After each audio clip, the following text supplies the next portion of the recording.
அனைவருக்கும் வணக்கம். தமிழ்நாட்டுல காவிரி ஆற்றுல தண்ணி வரல. காவிரி ஆற்றின் குறுக்கே மேகதாட்டுல கர்நாடக அரசு அணை கட்டும் விவகாரம். இதுதான் மிகப்பெரிய பேசுபொருள். காவிரி ஆற்றுல குறுக்கே ஏன் அணை கட்டுறாங்க? கர்நாடக அரசுடைய நீர் தேவை பூர்த்தியாகவில்லையா? இல்ல தமிழகத்துக்கு ஒரு சொட்டு தண்ணி கூட தரக்கூடாதுங்கிற நிலைப்பாடா? என்ன அப்படிங்கிறத விரிவா பார்க்கலாம். தமிழக அரசு இத பத்தி என்ன நிலைப்பாடுல இருக்காங்க? அவர்களுடைய அடுத்த கட்ட நடவடிக்கை என்ன? ஏன் ஜூன் மாசம் திறக்க வேண்டிய தண்ணி இதுவரைக்கும் வரல அப்படிங்கிறது எதிர்க்கட்சிகளோட பிரதான கேள்வி. நம்மளுடைய முதலமைச்சர் அவர்களுடைய லக்கோ என்னவோ தெரியல. அதிக அளவுல மழைப்பொழிவு காரணமா உபரி நீரை வந்து திறந்து விட்டுருக்காங்க. ஆடி 18 அப்பலாம் தண்ணி வருமா வராதான்னு எதிர்பார்த்துட்டு இருந்த நேரத்துல அதிர்ச்சி ஊட்டும் விதமா தண்ணி வந்துருச்சு தமிழகத்துக்கு. அவர்கள் முழு மனதோட அந்த தண்ணியை வந்து திறந்து விடல அப்படிங்கிறது அனைவரும் அறிந்ததே. தமிழக அரசு வருகின்ற தண்ணீரை உபரி நீரை கடலுக்கு விடாமல் தடுப்பணைகளை கட்டி அதனை தமிழக மக்கள் பயன்படுத்துமாறு திட்டம் வகுக்க வேண்டும் என்பது என்னுடைய தனிப்பட்ட கருத்து.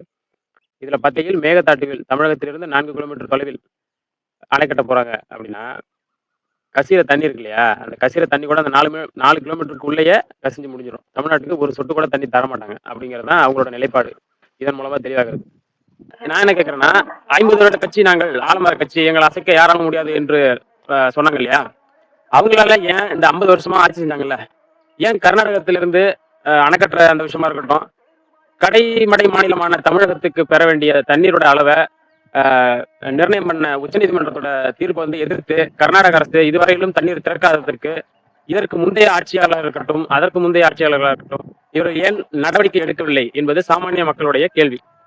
நீங்க வந்து இன்னைக்கு வந்து நானும் ஜெயிலுக்கு போறேன்ட்டு விவசாயிகள் போராட்டம், நான் விவசாயிகளுக்காக முன்னின்று நான் வந்து அரசு வந்து எனக்கு கைது பண்ணிடுச்சு அப்படின்னு சொல்லிட்டு நீங்க போறது எதுக்காக கைது பண்ணாங்க அப்படிங்கிறது மக்களுக்கு தெரியும்.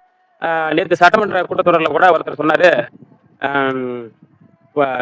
அனைவரோட கையிலயும் கைபேசி இருக்கு, அதனாலதான் நீங்க தப்பான ரீல்ஸ் எல்லாம் போட்டு தான் நாங்க இங்க உட்காந்துருக்கோம், நீங்க அங்க உட்காந்துருக்கீங்கன்னாரு. அதுக்கு வந்து மாண்புமிகு அமைச்சர் ஆதவ அர்ஜுனா வந்து சரியான பதிலடி கொடுத்தாரு. அனைவருடைய கையிலயும் போன் இருந்ததுனால மட்டும்தான் நாங்க இங்க இருக்கோம், நீங்க அங்க இருக்கீங்க அப்படின்ட்டு. அது மிகச்சரியான பதில். அதைத்தான் நாங்களும் சொல்றோம். நீங்க என்னதான் பொய் உருட்டுனாலும் தமிழக மக்களுக்கு எல்லாமே தெரியும். என்ன பண்ணிட்டு இருக்கீங்க, என்ன பண்ண போறீங்க அப்படிங்கிறதும் தெரியும். இப்ப செங்கல்பட்டு நீதிமன்றத்தில் கணவனை தேடும் மனைவி அப்படின்ற ஒரு மிகப்பெரிய ஒரு பிரச்சனைக்கு வந்து நேற்று முற்றுப்புள்ளி வச்சுட்டாங்க. சங்கீதா மேடம் வந்து கேஸ் வாபஸ் வாங்கினதுனால மாண்புமிகு தமிழக முதலமைச்சருக்கு இருந்த ஒரு நற்பெயருக்கு களங்கம் விளைவிக்க விதமா இருந்த ஒரு 2 பிரச்சனைகள் மேஜரா, அதுல ஒண்ணு நேற்று சரியாக போச்சு. இன்னொன்னு பாத்தீங்கன்னா நடிகரோட சுத்திட்டு இருக்காரு அப்படிங்கிறது. தமிழக முதலமைச்சரா இருக்கிற அண்ணன் ஜோசப் விஜய் அவர்களுக்கு தெரியும், அவருடைய மாண்பை அறிந்து அவர் எப்படி நடந்துக்கணும்.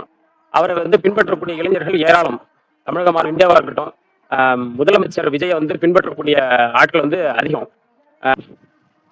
அதனால அவருக்கு வந்து எப்படி நடந்துக்கணும், பொதுவெளியில எப்படி நடந்துக்கணும் எல்லாமும் மாண்புமிகு முதலமைச்சருக்கு தெரியும். இதை வந்து யாரும் விமர்சனம் பண்ண தேவை கிடையாது. அவருடைய பையன் சஞ்சய், ஜேசன் சஞ்சய் நினைக்கிறேன், அவர் வந்து ஒரு சின்ன ஒரு இன்டர்வியூ மூலமா சொல்லியிருக்காரு, தன்னுடைய தந்தை மீது எந்த ஒரு கோபமும் இல்லைங்கிறத அவருடைய பேச்சு மூலமா அனைவரும், அரசியல் விமர்சகர்களாக இருக்கட்டும், திரைத்துறையினராக இருக்கட்டும், தமிழக மக்களா இருக்கட்டும், அனைவருமே அதை பார்த்து தெரிஞ்சிருப்பாங்க.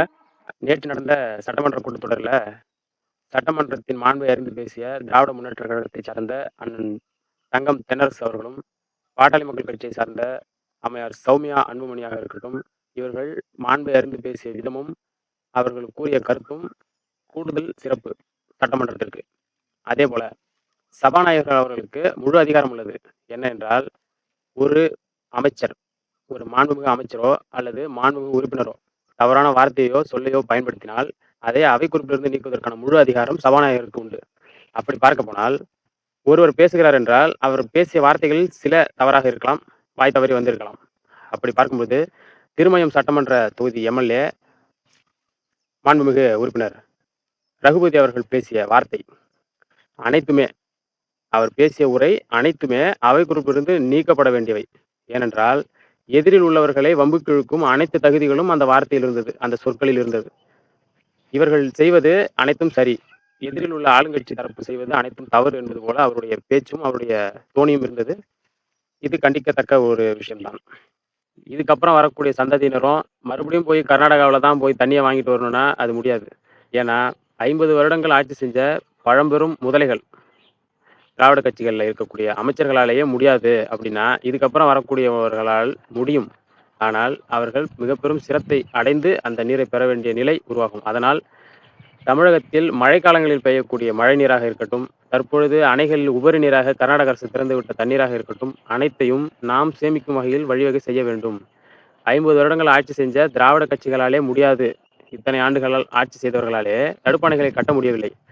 அதை நீங்கள் கட்டிவிட்டால் காமராசர் வழியில் காமராசரைப் போல தமிழகத்தின் முதலமைச்சர், தற்பொழுதைய முதலமைச்சர் ஜோசப் விஜய் அவர்கள் சிறப்பான ஆட்சியை செய்து வருகிறார் என்ற பெயர் இன்னும் கூடுதலாக கிடைக்கும்.